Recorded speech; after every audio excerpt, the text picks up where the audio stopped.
Bien, comme on l'a dit, M. Bresson est né à Ribes en 98.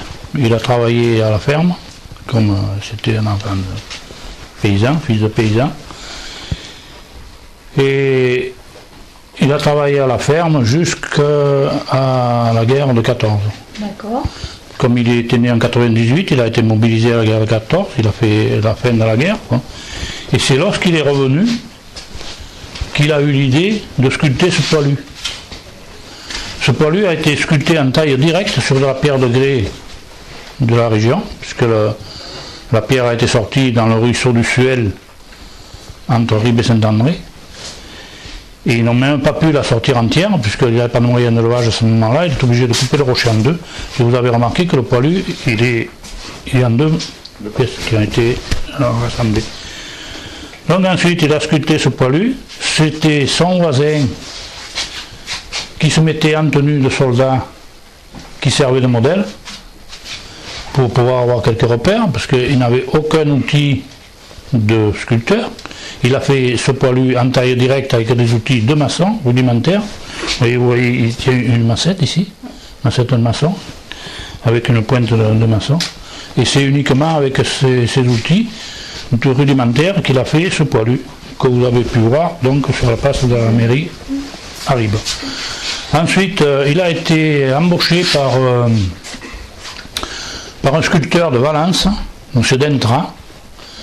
Et là, il a travaillé 2 ans chez ce sculpteur de Valence, comme ouvrier, bien sûr, et il lui a fait donc son buste. Vous avez ici le buste de M. Dentra, son premier patron, qui est c'est une maquette, est en plâtre. Hein. Oui. Donc, il lui a fait son buste.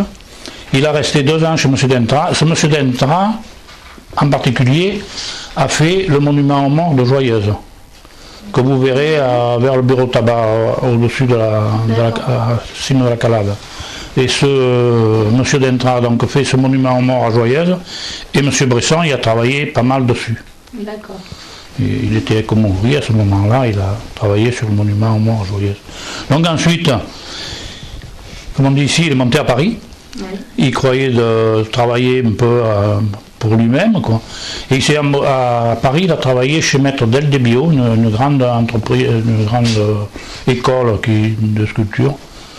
C'était un grand maître qui a fait pas mal de travaux à Paris, en particulier les grandes statues que vous trouvez sur la gare du Nord.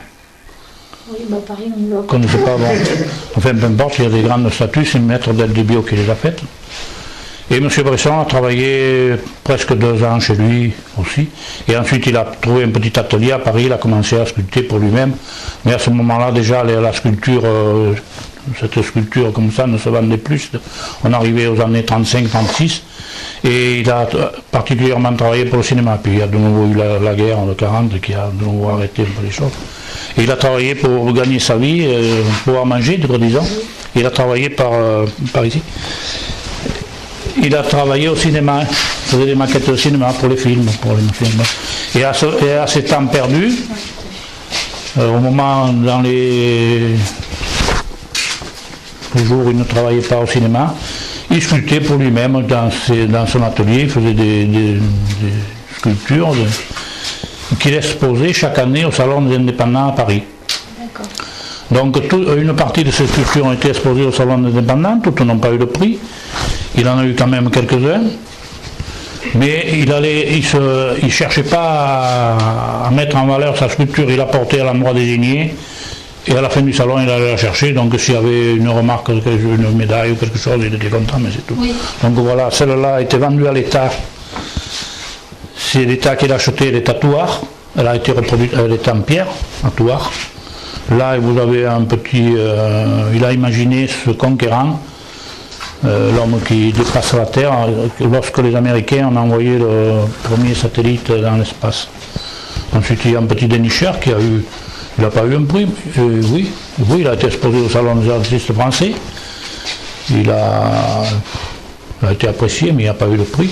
Là, après, là, vous avez différentes sculptures, mais je ne vais pas m'éterniser longtemps, parce que après c'est long. Vous avez ici une Vierge qui est au clocher de Ribes. Oui.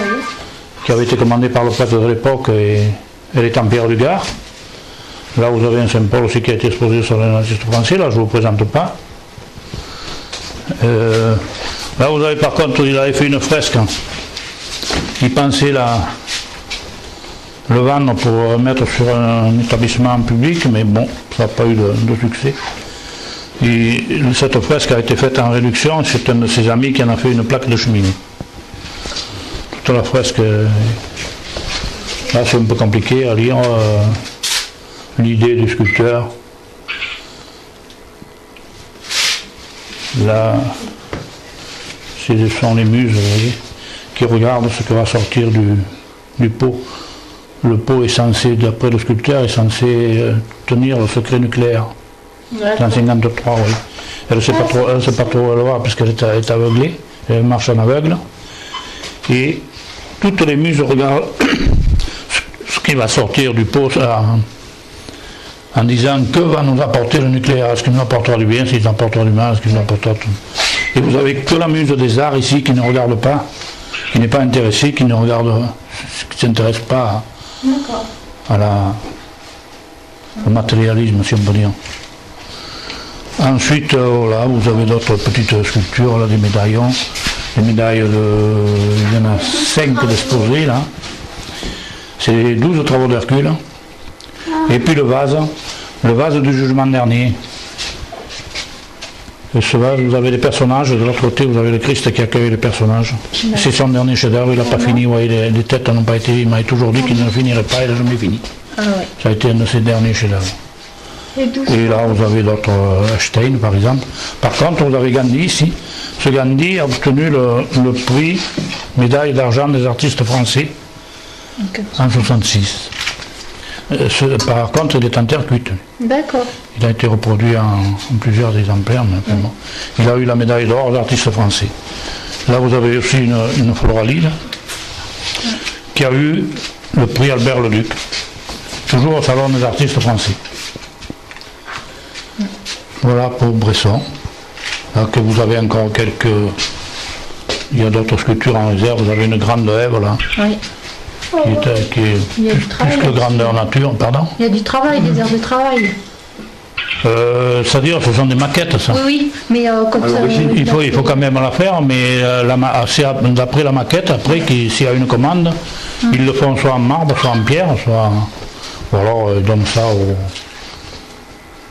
en bronze, pour la faire en bronze, mais alors, à ce moment, il faut faire un moulage, et puis bon, il y a tout un tas.